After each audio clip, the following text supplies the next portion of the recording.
épouses, amis, pères et mères. Fièrement, nous répondons à l'appel du devoir. Pour que les déplacés et les réfugiés rentrent à la maison. Pour que nos enfants reprennent le chemin de l'école. Pour que jaillisse la lumière de la réconciliation entre les peuples, pour le Mali, pour la patrie.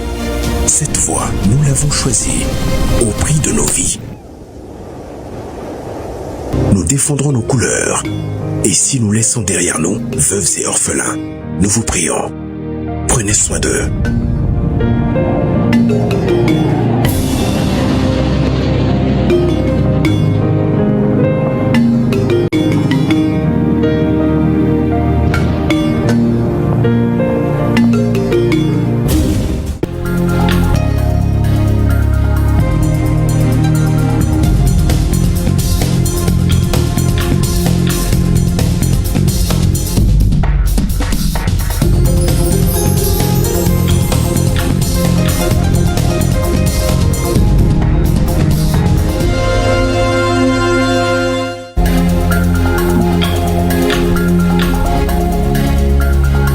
Sacré des Maliens dans un Mali en paix où il fait bon vivre. C'est le vœu du président de la transition. En ce jour de célébration de l'Aïd el-Fitr, général d'armée Assimi Goïta a pris part à la prière de fin de Ramadan à Koulouba, entouré des membres du gouvernement et de présidents d'institutions. Dans son Koutouba, l'imam de Koulouba l'a consacré à la supplication du Tout-Puissant en faveur de notre quiétude. Nous sommes dimanche, jour de chronique culturelle. Ce soir, cap sur Gao, à la découverte du site archéologique Sané, autrefois capitale du royaume de Kankan. Pendant la dynastie des Dja, Sané était une ville marchande. Elle retrace l'histoire de Gao. Aliou Idrissa Maïga nous fera voyager à travers le temps. Tout comme Sékou Konaté qui va nous faire danser le Kouroubi, la danse royale du Kénédougou renaît de ses cendres grâce à la décision présidentielle de faire de 2025 l'année de la culture. Bonsoir à tous, merci de nous suivre. Année de la culture, le RTM reste dans la mouvance, comme pour vous dire une fois de plus que la diversité culturelle du Mali n'a pas de limite. Nous allons la découvrir ensemble tout au long de cette année. L'actualité du jour, c'est la célébration de l'Aïd el-Fitr. Le président de la transition a participé à la prière de fin de Ramadan à Koulouba et c'est la salle des banquets qui a servi de cadre à ce rituel. Outre le chef de l'État, le Premier ministre et le président du Conseil national de transition et plusieurs ministres y ont également participé. L'imam de Koulouba a consacré son sermon à la supplication du Tout-Puissant en faveur de notre tranquillité. Le chef de l'État lui a mis l'accent sur la nécessité de l'union des Maliens. Plus de détails avec Aloussé Touré. La salle des banquets a, comme à l'accoutumée, abrité la cérémonie de prière de l'Aïd el-Fitr qui consacre la fin du mois de Ramadan. Un mois de pénitence, mais aussi un mois de solidarité entre musulmans. 2 unités de prière ont été accomplies sous la direction de l'imam Abdraman Touré.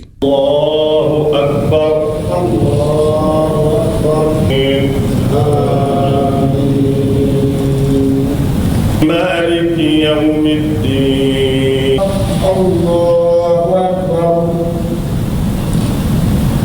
Assalamu alaikum wa rahmatullah. Assalamu alaikum wa rahmatullah. Puis, le sermon du jour, consacré en grande partie à l'expression de la reconnaissance envers notre Créateur qui nous a permis d'entamer et d'achever le mois d'adoration qu'est le mois de Ramadan. Aujourd'hui, dira-t-il, l'heure est à la récompense pour les croyants qui aiment braver les difficultés du mois sacré pour venir sacrifier à ce rituel.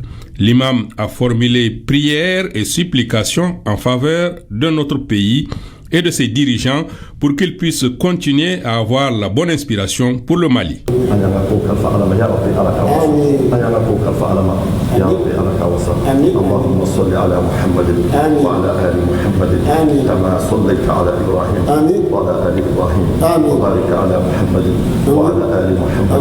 كما باركت على إبراهيم وعلى آل إبراهيم في العالمين إنك حميد مجيد.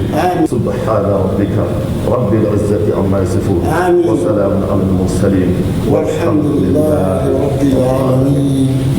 À la fin de la prière, le chef de l'État nous a confié ses vœux pour les Maliens et les Maliennes. Il a prôné la solidarité, une des valeurs cardinales de notre pays, solidarité qui du reste s'est beaucoup manifestée au cours de ce mois béni, y compris de la part du chef de l'État qui a initié l'opération Sunkalo Solidarité. À l'occasion de la célébration de la fête d'Aïd el-Fitr, je voudrais souhaiter à toute la communauté musulmane du Mali et celle de l'AES mes vœux de santé, de bonheur et de prospérité. Le mois du Ramadan a été un mois de communion, de partage et de solidarité. Et j'exhorte les Maliens à renforcer davantage ces liens de fraternité dont le peuple malien a toujours fait preuve. Et je voudrais saisir cette occasion, implorer le Tout-Puissant Allah pour qu'il nous accorde sa grâce infinie, son pardon, accepte toutes nos prières et guide notre pays dans les sentiers de la paix, de la prospérité et du développement. L'année 2025 qui a été décrétée année de la culture au Mali sera l'occasion, l'opportunité pour toutes les Maliennes et les Maliens de renouer avec nos valeurs socio-culturelles sans lesquelles aucune véritable refondation ne sera possible.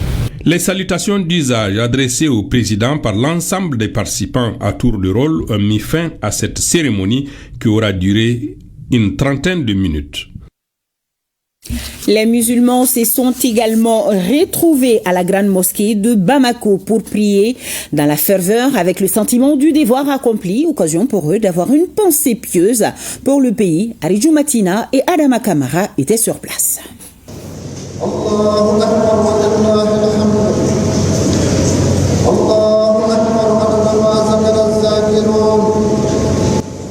Les fidèles musulmans à la grande mosquée de Bamako en ce jour d'Aïd el-Fitr. La retrouvaille empreinte de communion marque la fin du mois béni de Ramadan, un mois de dévotion et de spiritualité. Et c'est avec le sentiment du devoir accompli durant le mois béni que les fidèles avec à leur tête l'imam de la grande mosquée Amadou Sow Kale ont observé avec conviction les 2 rakas. Allahu Akbar.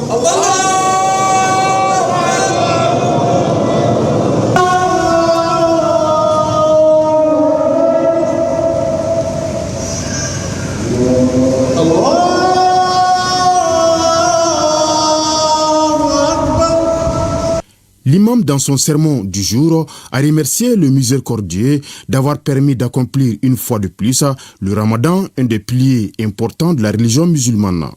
Aussi, dans son discours, il invite la communauté musulmane du Mali à l'union, à la solidarité et au pardon, gage de stabilité. L'essentiel du sermon portait sur l'entente, la paix et la communion entre les musulmans. Donc il a demandé à la communauté musulmane et à tous les Maliens de prêcher vraiment la paix. Donc appeler les gens à la réconciliation, vraiment compte tenu de la situation dont le pays se trouve actuellement. Il a conclu par une grande bénédiction pour le peuple, les dirigeants et tous les Maliens. La fête religieuse de grande portée est une occasion pour les croyants musulmans de se réjouir et de renouveler les prières et bénédictions. C'est un sacrifice qui vaut le coup, demandé par le bon Dieu. Donc je crois qu'aujourd'hui, cette fête de l'Aïd el-Fitr est une fête pour tous les musulmans. Je commence par remercier le bon Dieu qui nous a montré cette année et que tout s'est vraiment bien passé. Donc nous prions Dieu pour qu'il nous montre plusieurs années encore et nous prions pour le pays, pour l'apaisement du pays. Et vraiment aujourd'hui on est très contents. À Tombouctou, c'est la place Sarkila qui a abrité la grande prière dirigée par l'imam Alpha Ibrahim Ben Saouti. L'érudit a axé son sermon sur l'importance du pardon, du partage et de l'entraide entre les fidèles. Nadim Baba Sissé, Maouloud Tandina.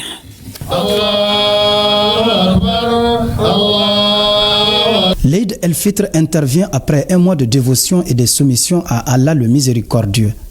Une étape rassemblant les fidèles musulmans de Tombouctou à la place de prière collective Sarkila. L'imam place son serment sur le pardon, la solidarité et l'entraide entre les fidèles durant ce mois béni qui s'achève.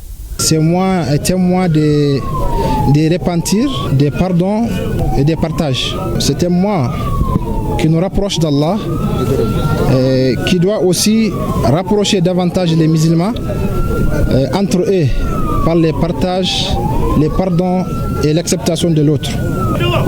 Cette fête m'offre l'occasion aussi de présenter à la communauté musulmane de Tombouctou et du Mali mes vœux de bonheur, de prospérité et de paix.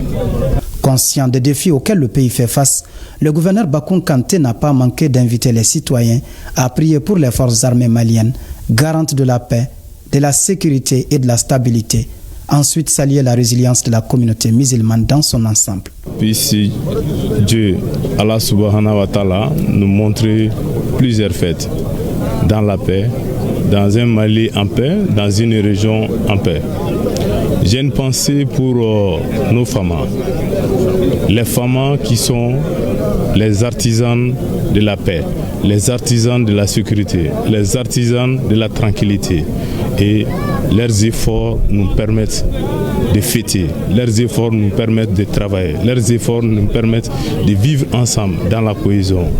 Depuis le début du mois de Ramadan, les autorités régionales ont lancé à la demande du gouvernement l'opération Sunkalo Solidarité dans 2 grandes mosquées de la ville pour permettre aux fidèles démunis de rompre décemment le jeûne. Et le message reste le même dans les sermons du jour. Les imams appellent les musulmans à prier pour le retour de la paix, de l'entente et du vivre ensemble. C'était le cas à Nioro du Sahel et retrouvons la correspondance de Moussa Diakiti. Il est 8h45. Le gouverneur de la région, le général des brigades Ali Anadji, à la tête d'une importante délégation, fait son entrée dans la grande mosquée El Hadj Oumartal de Nioro. Quelques minutes après, l'imam Alpha Diakité et son staff arrivent sur les lieux. Commence ensuite la prière suivie des bénédictions.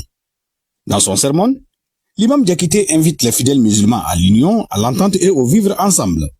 Il a salué les plus hautes autorités du pays pour les multiples actions de soutien, surtout l'opération Sunkalo Solidarité pendant les mois de Ramadan. L'occasion était aussi bonne pour le chef de l'exécutif régional d'inviter les populations de la région à la paix et à la réconciliation.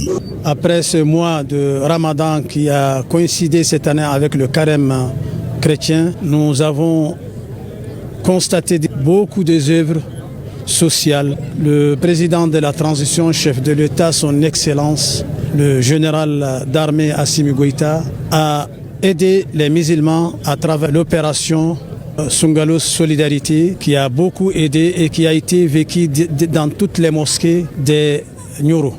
C'est l'occasion de rappeler toujours le message de paix, de réconciliation qui a été aujourd'hui prêché par l'imam. Je suis très contente de voir cette fête de fin de carême. Au nom des femmes musulmanes, je salue les autorités du pays pour leur accompagnement et leur soutien, détails qui n'ont pas manqué tout le long de ce mois sacré du Ramadan. Que Dieu bénisse le pays et réserve longue vie à ses dirigeants. À 100, voyons comment est célébré Ramadan avec les déplacés internes. Les déplacés internes, la région compte aujourd'hui plus de 27 000. Notre équipe de reportage s'est rendue sur 2 sites de déplacés suivant Drissa Kone. À San, la communauté musulmane a célébré la fête de l'Aïd el-Fitr dans la quiétude totale. Parmi les fidèles qui ont fait le déplacement dans les lieux de prière, de nombreux déplacés internes qui ont afflué des 7 sites que compte la commune urbaine de San. Loin de leur habitation, ces personnes tentent de retrouver une certaine normalité.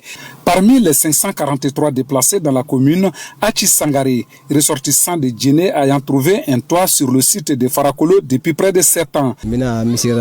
Nous partons à la mosquée pour la prière. Nous avons fait un bon mois de Ramadan et pour la fête, ça va aussi. Nous disons merci aux Sanois pour leur accueil. De la mosquée, Achi retrouve ses frères pour le traditionnel Sambé Sambé. Dans le site de Farakolo, vraiment, c'est très bien. Surtout ici, à San, on est devenus même leurs frères parce qu'aujourd'hui, on mange ensemble, on boit ensemble, on partage toutes les choses ensemble. Vraiment, notre bénédiction aujourd'hui, on veut que notre pays soit en paix. C'est ça aussi le Djatigia au Mali. Ils sont là avec nous il y a vraiment longtemps. On a été à la prière ensemble et maintenant, je suis venu leur souhaiter bonne fête. Célébrer la fête en toute sécurité est déjà un espoir, nous confient les déplacés de l'Interfleuve sur le site de Paraná. Arrivés en juin dernier, ils célèbrent leur première fête avec des fonds de marmites qui ne reflètent pas leur vie d'antan. Nous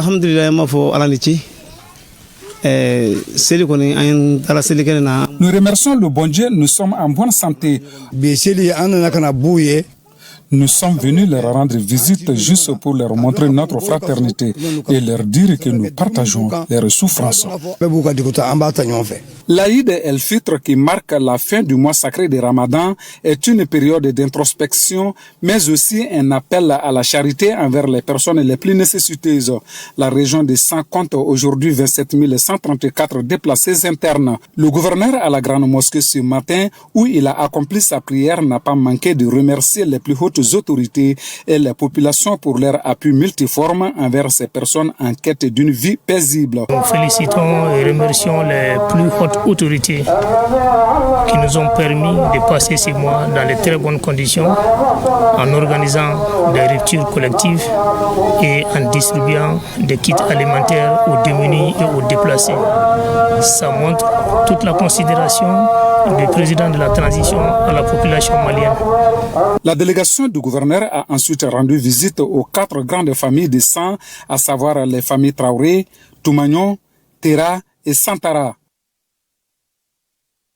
Jour de fête, jour de travail aussi, et nous sommes nombreux à la tâche. Oui, nous sommes journalistes, travailleurs sécuritaires, sanitaires à accomplir nos devoirs. Bourama Diallo et Mamadou Sidibé ont sillonné quelques lieux. Voici leur constat. Le jour de fête est censé être un jour de repos pour les travailleurs au Mali, mais tel n'est pas le cas dans bon nombre de structures comme les centres de santé et hôpitaux. Et ce dimanche, jour de l'Aïd el-Fitr, ne fait pas d'exception à cette règle. Au centre de santé de référence de la commune 3, par exemple, où nous avons retrouvé Mamadou Koulibaly, biologiste de son état, qui a passé la nuit au service, le service continue de plus belle. Travailler les jours de fête est devenu une habitude pour ces professionnels de la santé. Le chef a affiché la liste à Koulibaly, donc le dimanche, ça sera ton jour de garde. Donc, tu es tombé sur la fête. J'ai accepté, c'est normal. Quand tu as aimé un travail, donc tu es obligé de faire comme ça. Vraiment, on reçoit quelques maladies ici sans problème. Et puis, les prélèvements, ça se passe bien. À l'instar de Mamadou Koulibaly, travailler les jours de fête est devenu normal pour le docteur Samati. Moi, particulièrement, je n'ai pas beaucoup d'impression par rapport à ça parce que déjà, quand tu es agent de santé, tu te prépares à ça.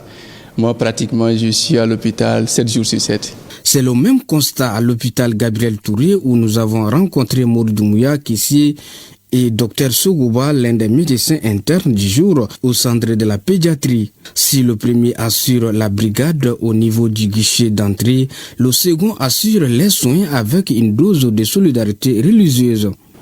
Tant qu'il y a les malades, nous on travaille. Que les malades soient urgent ou de passage, nous on est là à travailler. C'est pas la première fois. On a l'habitude de travailler ici, samedi, dimanche, les jours fériés. Moi-même, j'ai passé plusieurs fêtes de Tabaski ici, hein. Mais le côté négatif est qu'à la maison, les enfants, souvent, ils ont la modulation, ils ressentent une absence de leurs parents. C'est ça qui nous gêne souvent. Sinon, à part ça, on est habitué à ça, quoi. Je suis chrétienne. Automatiquement, si il y a le fête de Ramadan, donc nous, pratiquement moi, je remplace les musulmans pour qu'ils puissent mieux fêter à la maison. Jour de fête ou non, les services de santé restent donc opérationnels. Ceci pour le bien-être de la population qui tire en premier les bénéfices de ces sacrifices des agents de la santé. Nous allons continuer avec Cassine Diallo qui est allé voir comment ça se passe du côté des travailleurs du secteur informel en ce jour de fête.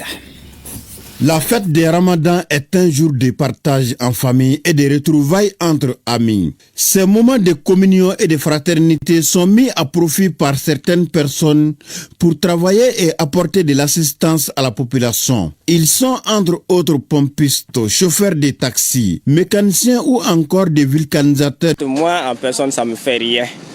Pour vraiment satisfaire les clients, c'est mon devoir. Et je suis prêt toujours vraiment à le faire. Je travaille au compte de quelqu'un. Il faut que je travaille. Nous devons travailler étant jeunes. Les jours de la fête, pour avoir du carburant ou se faire dépanner, la situation devient luxuriante pour les usagers. Pour apporter un appui à la population, Djibi Diarra préfère être à son lieu de travail que de rester à la maison. Nous sommes là aujourd'hui, c'est pour aider la population et non pour faire du profit. Sinon, nous voulons tous fêter en famille. Imagine-toi, je suis avec le véhicule de service, donc avec une panne de prévision. Donc en cas de besoin du service de l'hôtel maintenant, qu'est-ce qu'on pourrait faire? Donc il n'y a pas de solution. Donc automatiquement, je me suis mis en tête que depuis l'exercice du taxi en 2015, ils sont fréquents ici, donc je me suis dit, aujourd'hui c'est la fête. Mais je sais que chaque jour et chaque fête, ils sont au travail. Donc raison pour laquelle je me suis rendu pour faire l'exercice de l'entretien de mes deux pneus. S'ils n'étaient pas là aujourd'hui, ça allait être vraiment un petit dégât pour moi parce qu'il y a beaucoup de personnes dans la voiture et aussi la voiture aussi est un peu, voilà. Je suis très reconnaissant envers eux. Parce que c'est grâce à eux que j'ai eu de l'air pour mettre dans mon pinet. Des actes jugés patriotiques par les clients qui permettent à chacun de faire ses courses. Vraiment, je suis vraiment satisfait de leur service. Et que vraiment, la distance, parce que je suis sorti du Moulona, j'ai pris du carburant ici. C'est plus proche. Sinon, j'avais parlé jusqu'à Berlabo, aller prendre là-bas. Il pouvait tomber en panne. Par contre, des chauffeurs de Sotrama et taxis affirment qu'ils se frottent bien la main les jours de la fête. C'est plus bénéfique de travailler le jour de la fête. Je préfère faire ma fête la nuit. Oui, je les remercie beaucoup. Surtout, c'est un grand service qu'ils rendent au peuple malien. En tout cas, dans la mouvance de la fête, chacun trouve son compte. Ces travailleurs qui évoluent majoritairement dans les secteurs informels gagnent plus les jours de la fête. Voilà, c'est bon déjà. La fête de Ramadan assombrie quand même par les flammes de l'incendie survenu au grand marché de Bamako aux environs de 20 heures. Pas de pertes en vie humaine, mais des dégâts matériels importants sont à déplorer. Daouda Kouné nous en parle. Les agents de la protection civile gardent l'habitude de ne pas chômer avant, pendant et après les fêtes. Ainsi, à la veille de cette fête de Ramadan, ils ont eu écho des signaux d'alerte provenant de la rue Sahel Vert au grand marché de Bamako. De façon diligente, les soldats du feu ont déployé d'importants moyens pour limiter les dégâts d'un incendie déclenché par un groupe électrogène dans le kiosque d'un certain Moussa. Vers 20h comme ça là, c'est mon jeune frère qui est là. Lui il m'a appelé qu'il y a un incendie ici. Donc nous, notre voisin là qui est ici, il s'appelle Moussa. Lui, il avait un groupe électrogène ici. Donc c'est le groupe là qui a causé l'incendie. Le fait hier dans la soirée, on a été sollicité pour un feu au niveau du marché aux roses. Quand vous dites marché aux roses, tout le monde est paniqué à Bamako. Donc au niveau de la protection civile, aussitôt nous prenons des dispositions pour anticiper quand même les actions. Et hier ça a été le cas. Le premier engin arrivé sur le lieu quand même nous a donné la situation générale. Mais vu la sensibilité du lieu, nous avons jugé nécessaire d'engager d'autres engins. Notamment, il y a eu 2 camions incendies, plus une citerne 20 000 litres, pour ravitailler les véhicules sur place, éviter la navette. Et le bilan quand même est lourd parce qu'il y a eu des dégâts matériels. La délégation de la Chambre de commerce et d'industrie du Mali, CECIM, qui était sur le lieu pour apporter la compassion de la fêtière, estime qu'il y a plus de peur que de mal. L'argent est trop dur pour qui s'enflamme comme ça. Vous avez écouté les sinistrés. C'est un seul individu qui est venu avec un groupe, qui a mis en marche et le groupe a pris feu. Et tout ce que nous pouvons dire, de faire attention, vraiment, de s'entrecouter. Par rapport à la fête d'aujourd'hui, depuis 6 heures, les hommes sont sur pied et nous avons fait la couverture de l'ensemble quand même des zones de prière. Partout où il y a eu grand rassemblement par rapport à la prière, la prudence civile était sur place. Et Dieu merci, nous avons pu faire cette couverture sans problème. Et de 6h à 14h, le bilan aussi, il est là. Il y a eu 15 accidents de circulation. Malheureusement, un cas de décès aussi lié à l'accident de circulation. Et un cas de malaise. Ça, c'était quand même une personne âgée qui est tombée dans une mosquée. Et malheureusement, il a rendu l'âme. Le colonel Diarra n'a pas manqué de rappeler que nous sommes dans une période de forte chaleur et qu'il faut consommer beaucoup d'eau et veiller sur les enfants ainsi que les personnes âgées. Opération Ramadan Solidarité de la Banque de développement du Mali, BDMSA, elle étant à l'intérieur du pays. Ce sont plus de 30 mosquées qui sont concernées. Une opération qui entre dans le cadre de la responsabilité sociale de l'entreprise. Le commentaire est signé Youssouf Diakité. L'opération BDM Solidarité s'est étendue aux régions du Mali, une véritable manifestation de la responsabilité sociale de l'entreprise. Cette année, ce sont 31 mosquées de l'intérieur du pays qui sont concernées par l'opération, un grand offre de soulagement pour les bénéficiaires. Ce geste de la BDM-SA nous honore à plus d'un titre. Ceci est une tradition pour la BDM-SA d'aider les personnes en besoin. Inch'Allah, les kits arriveront à destination. Nous faisons des bénédictions pour la BDM-SA et tous ses travailleurs. Je remercie la BDM pour cette donation.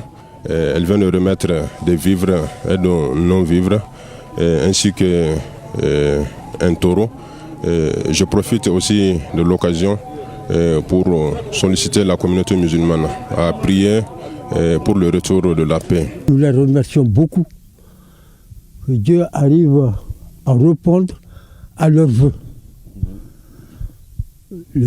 C'est un bienfait qu'ils ont l'habitude. Ce n'est pas la première fois. Chacun, nous recevons cela de la banque. Nous les remercions beaucoup.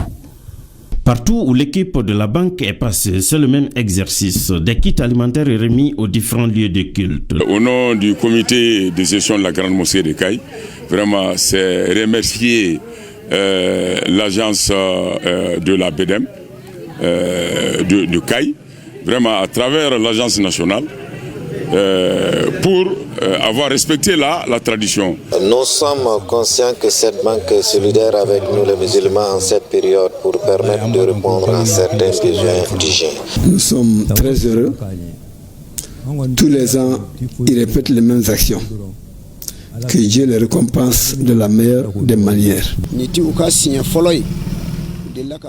Ce n'est pas la première fois que la BDMSA nous vient en aide. C'est une opération qui aide vraiment les musulmans. En tout cas, ce geste est la preuve suffisante que la Banque de développement du Mali est la banque de proximité par excellence. Cet appui de la BDMSA nous va droit au cœur. Nous sommes vraiment contents.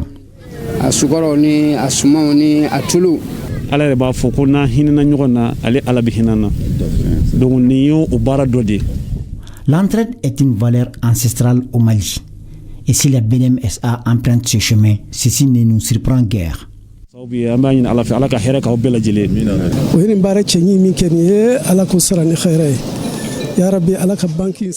C'est un excellent travail que la BDM SA fait chaque année. Appuyer les fidèles musulmans est sans égal.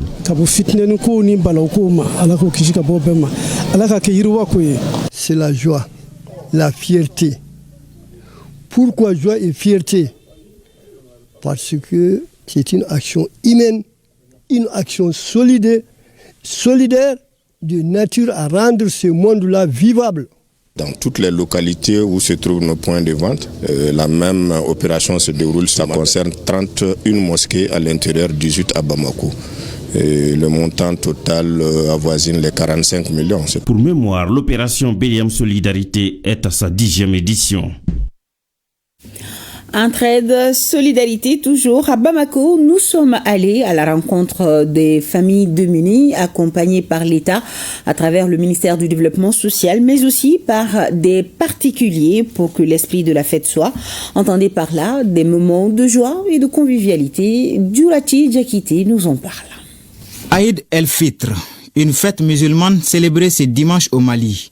Cette journée de prière et de communion est l'occasion pour certains de manifester leur solidarité envers les voisins qui en ont besoin. Dans notre cour, on se regroupe pour fêter ensemble. Qu'on soit pauvre ou pas, pendant les fêtes, c'est l'entraide, le partage et le vivre ensemble. Dans cette famille, nous les responsables, nous sommes solidaires entre nous. On mange ensemble durant les fêtes et nos femmes aussi font la même chose. En ce qui concerne les habits pour la fête, on en a payé pour nos enfants, mais les parents se contentent de leurs anciens habits. Dans cette cour constituée de 14 chefs de famille, tous en location, les revenus sont faibles, certes, mais la solidarité est l'une des valeurs clés et chaque aide apportée à l'autre reste un secret.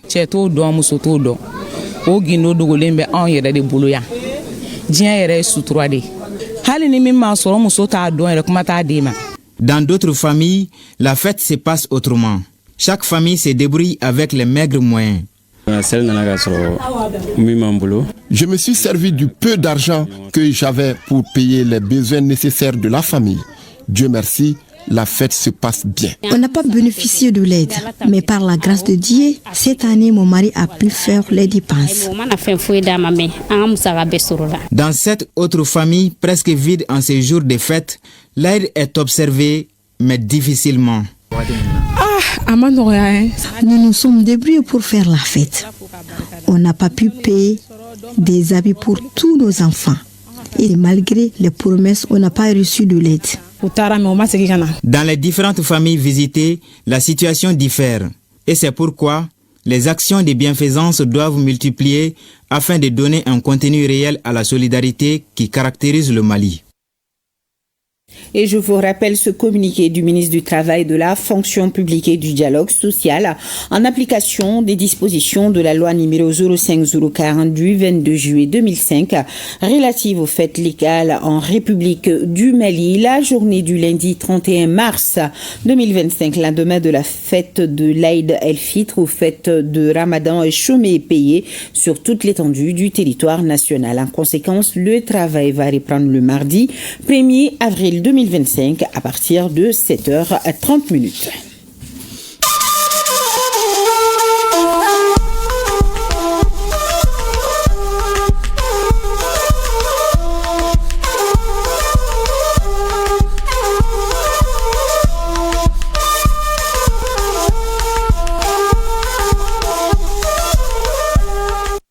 Célébration de Ramadan au Niger. Le chef de l'État, le général d'armée Abdraman Tiani, a pris part ce matin à la mosquée des grandes prières de Niamey à la traditionnelle prière de l'Aïd el-Fitr, marquant la fin du mois béni de Ramadan.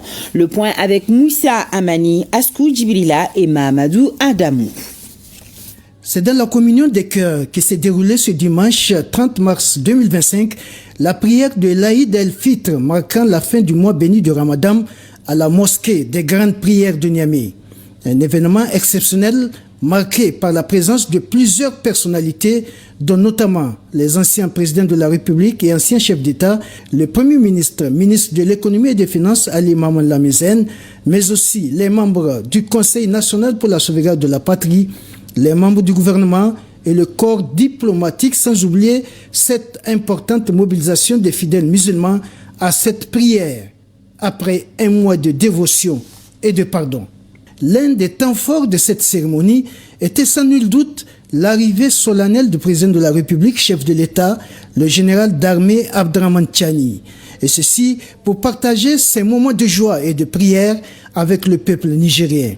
Une prière dirigée par Cheikh Djibril Karanta, président de l'Association islamique du Niger. Allahu Akbar. Allahu Akbar. Allahu Akbar. Allahu Akbar. Sami Allahu liman hamida. Rabbana wa lakal hamd.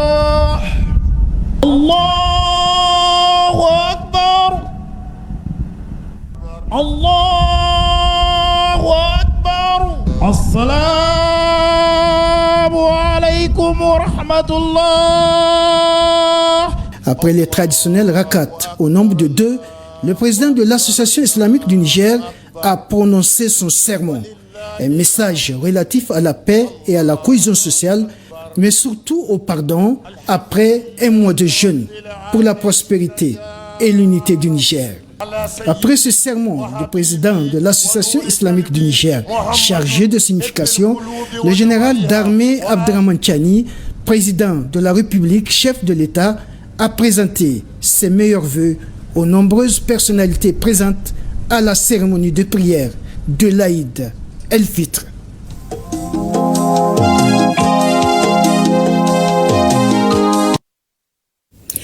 Au Burkina Faso, ici, on allait ensemble à Satiri, une commune hospitalière et cosmopolite située dans la région des Hauts-Bassins.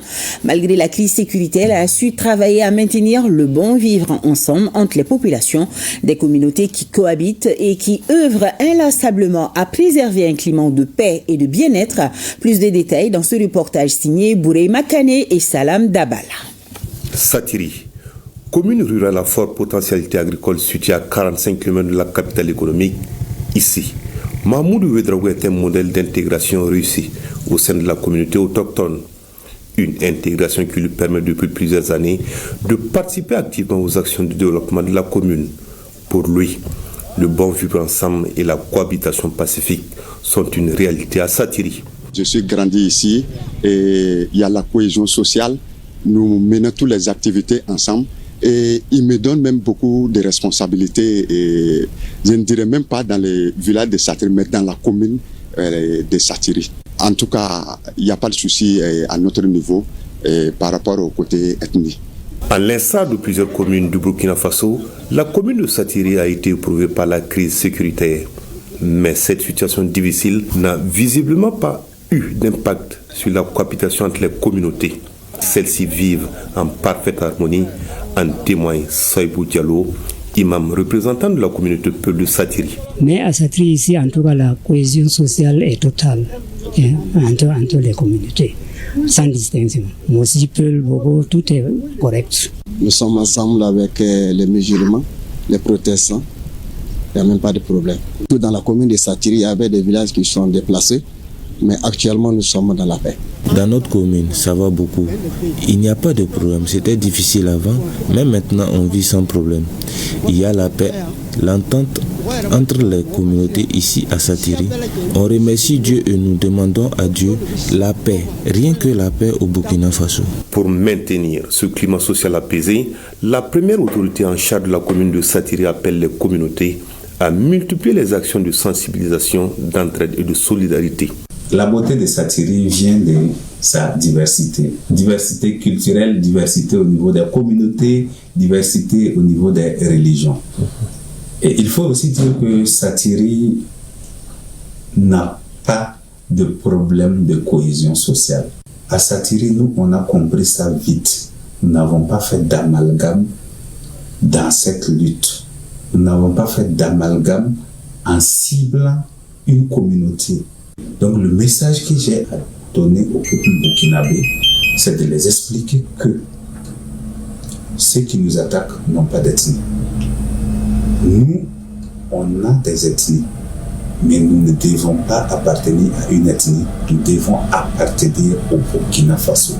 Malgré la crise sécuritaire qui, à un moment, a durement éprouvé la population, les différentes communautés vivant à Satiri sont dans une dynamique de renforcement du tissu social. Ensemble, elles travaillent tout en mettant en avant l'intérêt de la nation et à bannir la stigmatisation en leur sein. Un mot des opérations de vote des citoyens burkinabés résidant au Mali le 16 février dernier pour la mise en place du Haut Conseil des Burkinabés de l'extérieur, suivant ce reportage. À Bamako, c'est son Excellence Madame Dambélé Julienne Sanon, ambassadeur du Burkina Faso au Mali, qui a été la première à se rendre dans l'isoloir pour ses devoirs citoyens. Nous réalisons les élections pour les délégués au Conseil des Burkinabés de l'extérieur. C'est une décision des autorités de notre pays pour mieux organiser la communauté. Et mes attentes par rapport à cette désignation, qu'au soir du scrutin aujourd'hui, que les candidats qui seront désignés puissent se féliciter mutuellement et qu'ils puissent tous ensemble travailler pour le bien de la communauté burkinabé vivant au Mali. Ce processus a débuté le 5 février dernier et a permis d'inscrire les électeurs sur les listes électorales et le dépôt des dossiers de candidature. Ce processus démocratique est apprécié par les uns et les autres venus voter à l'ambassade du Burkina Faso au Mali. Bon sentiment, parce que déjà vu comment les gens sont venus installer le matériel et puis il y a déjà des gens qui sont venus de très bonne heure. Donc ça montre que vraiment tout le monde est engagé, tout le monde souhaite vraiment qu'il y ait quelque chose de bon après ces votes-là. La mobilisation a été parfaite, l'organisation a été parfaite et que le meilleur gagne. Je suis venu accomplir mon devoir de citoyenneté. Cette élection est un scrutin à un tour et le candidat est élu à la majorité simple. Les électeurs, visiblement satisfaits du déroulé du scrutin, n'ont pas manqué d'énumérer leurs attentes. Que le meilleur gagne. On souhaite que le meilleur gagne, sincèrement. Pour que le meilleur gagne et que la personne soit active pour tous ses membres du groupe. Ainsi, après dépouillement, les résultats proclamés au compte de la juridiction de Bamako ont donné successivement vainqueurs Pascal Somé et Sarata Dera. A noter que le Haut Conseil des Burkinabés de l'extérieur est une instance qui permet aux Burkinabés de l'extérieur de participer à l'animation de la vie nationale.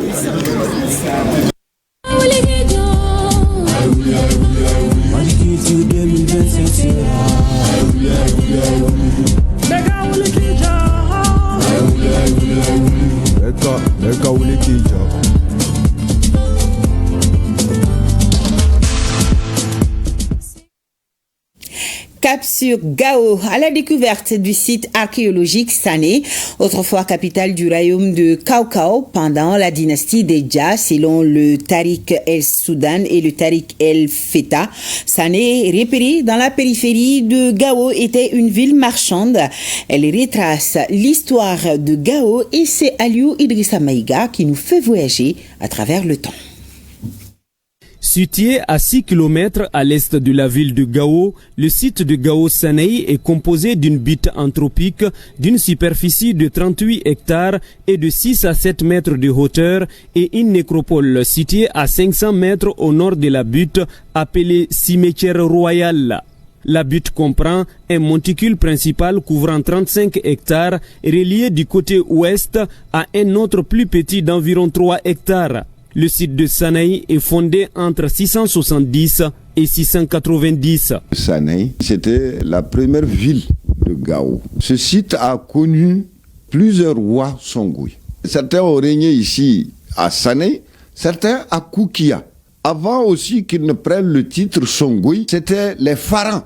Les pharaons de l'Égypte aux pharaons de Koukia. Pharaon, c'est le titre honorifique des rois de Koukia. Et il y avait des relations entre ces rois de Koukia et de Sané. Donc à la fin des pharaons, ils ont pris le titre Songui. Donc c'est ça, Kongoro Gossi Gari Koi Malenka Songai. Celui qui a quitté Koukia pour venir jusque dans la zone de Jobok, qu'on appelle communément site de Sanei. Le site comprend une élévation. C'est des maisons qui s'étaient enfuies. Le vent de sable faisant son travail a recouvert cet endroit-là. Et à côté, il y a une espèce de plateau. Ce plateau-là serait le caveau royal, là où on enterrait la famille royale. Plus loin encore, il y a un cimetière, mais là, c'est le cimetière populaire. Ces trois éléments-là ont constitué ce qu'on appelle le site de Sanei. Les sources historiques de Sanei évoquent l'existence de la ville royale et la ville marchande comme des villes jumelles à Kaou-Kaou, ancienne appellation de l'actuel Gao par les chroniqueurs arabes. Selon les tariks Es-Soudan et El Fetash du XVIIe siècle, le site de Gao Sanei a été au début du XIe siècle la capitale du royaume de Kaou-Kaou pendant la dynastie des Gia. Ces Gia-là ont commencé leur règne sur l'île de Koukia vers l'an 644. Le premier qui serait converti à l'islam, ça c'est le Zakoso. Il va transférer son palais de Koukia à Gao Sanei, comme les autres l'ont fait durant des années. Il y a 31 rois qui ont régné à Gao Sanei. Quand on me dit Sanei, San, ça veut dire un chef, un roi ou un marabout. On les appelle tous des San. Maintenant, comme ce sont plusieurs rois qui se sont succédés là-bas, on est obligé de mettre le lieu au pluriel. Sanei. Il y a un archéologue cubain d'origine américaine qui est venu ici. Il a découvert effectivement des cimetières, pas comme tous les autres cimetières. Il y avait des stèles sur chaque tombole. C'est des stèles qui identifient que là, tel roi gît. On a découvert que la graphie de ces stèles-là était des graphies andalouses. L'Andalousie, c'est une partie de l'Espagne. Au niveau de Sanei, les fouilles archéologiques menées par les spécialistes ont révélé la présence de plusieurs structures en briques cuites ou crues et divers mobiliers datant des 10e et 13e siècles. Ce site, qui atteste de la richesse de Gao et de son rôle de métropole du commerce transsaharien entre le 8e et la fin du 13e siècle, fait face à des activités qui menacent son existence selon la mission culturelle de Gao. Le site est classé sur la liste du patrimoine national depuis 2016. L'État est en train de prendre des dispositions pour sauvegarder davantage ce site-là encore. L'objectif est quand même de continuer à ce que le site soit sur la liste du patrimoine mondial. Mais ce qu'on a vu sur le site, c'est déplorable. C'est des fouilles, c'est des dégradations, c'est des choses qui dégradent le site, c'est des choses qui sont pas bonnes pour le site. Ici, les gens trouvent beaucoup de trésors, par exemple les perles colorées qui coûtent très cher sur le marché d'objets d'art. Il y a d'autres choses qu'on peut trouver, il y a les poteries, il y a, comment on appelle, les verres, les anciennes choses que dans le temps on trouvait. Il y a ce trésor qui est caché que les gens ici, ils savent, ils ont des informations, ils cherchent. Donc pour venir faire des fouilles comme ça, il faut passer par les services qui sont habilités à vous autoriser et que l'État soit au courant de ce qui se passe. Comme beaucoup d'autres dans les septentrions du Mali, le site de Sanei était très fréquenté par les touristes avant la crise de 2012. Quand un guide quitte de la ville au site, il y a un prix qu'on discute avec le touriste pour l'amener jusqu'à ce site. Tous les guides de Gao, en fonction de leur travail sur le site, chacun a bénéficié de beaucoup de choses, construire des maisons, se marier, avoir des enfants. Vraiment, c'était très important. Les différentes études et fouilles archéologiques ont révélé la valeur scientifique, culturelle et historique du site de Gao Sanei. Il est un témoignage historique et culturel des civilisations médiévales de l'Afrique occidentale. Sanei mérite aujourd'hui d'être protégé et sauvegardé pour les générations futures. Message entendu. Je vous propose de danser. Donc, si vous êtes assis, levez-vous, car c'est une danse royale qui nous vient du Kénédougou. Le Kouroubi, peut-être vous connaissez déjà. Elle renaît de ses cendres grâce à la décision présidentielle de faire de 2025 l'année de la culture. Allez, tous ensemble en 3e région avec Sékou Konaté et Suleiman Bamba. C'est le Kouroubi dans sa forme originale et placé dans son contexte historique qui vient de renaître à Sikasso, la vieille cité du Kénédougou. C'est à la faveur de la première édition de la nuit du Kouroubi. Première étape d'une sortie traditionnelle la veille du 27e jour du mois de Ramadan. La salutation aux autorités administratives. Et la chef de l'exécutif régional reçoit en premier, en ce 27e jour du mois béni de Ramadan, la visite de la troupe. Une danse authentique de Sigasso, une danse utilisée pour faire l'éloge des rois, une danse utilisée au 27e jour du mois de Ramadan et pour rappeler au roi les éloges de Kénédougou. Ils sont en train de faire revivre, de faire renaître cette danse pour le bien de la population, pour une cohésion sociale dans la région de Sigasso. En soirée, les populations convergent vers le vestibule de Traoré où les jeunes danseuses de Kouroubi gratifient le public de quelques pas de danse. La symbolique est très forte.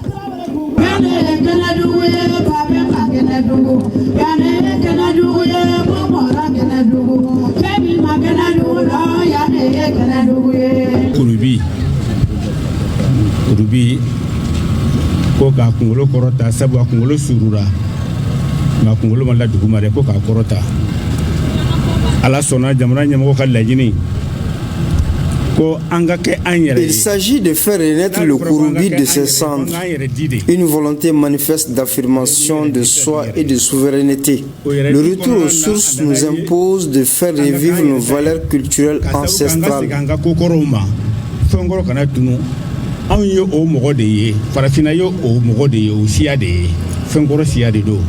Sigasso est le creuset d'impressionnants éléments culturels, patrimoine culturel immatériel, cristallisé dans nos us et coutumes, nos pratiques et expressions socio-culturelles.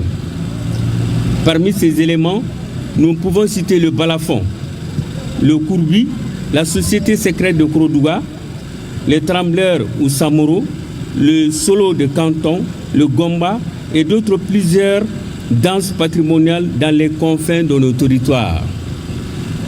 Tous ces biens et éléments culturels constituent l'ADN, l'âme, l'identité culturelle de communauté de Sigasso.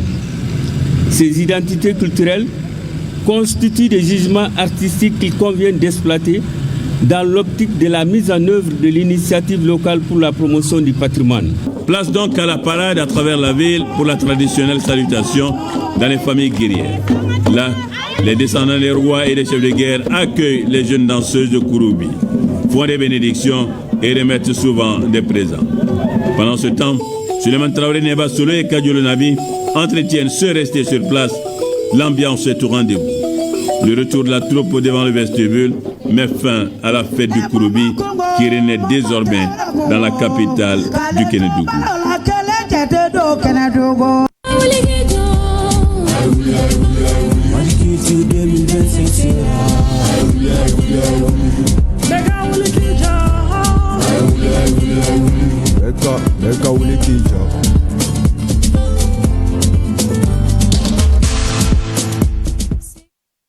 Et avant de boucler ce journal, ce communiqué, le président de la Cour suprême informe les présidents des partis politiques que dans le cadre de la réception des comptes des partis politiques au titre de l'exercice 2024, une permanence sera assurée par la section des comptes au siège de la Cour suprême à Banakabougou en commune 6 du district de Bamako le lundi 31 mars 2025 de 7h30 à minuit. Le président de la Cour suprême s'est compté sur la bonne compréhension de tous les responsables des partis politique. Je vous souhaite un bon début de semaine et un grand merci à nos téléspectateurs de Sandari, de Kai et de Kaindi. Bonsoir à tous.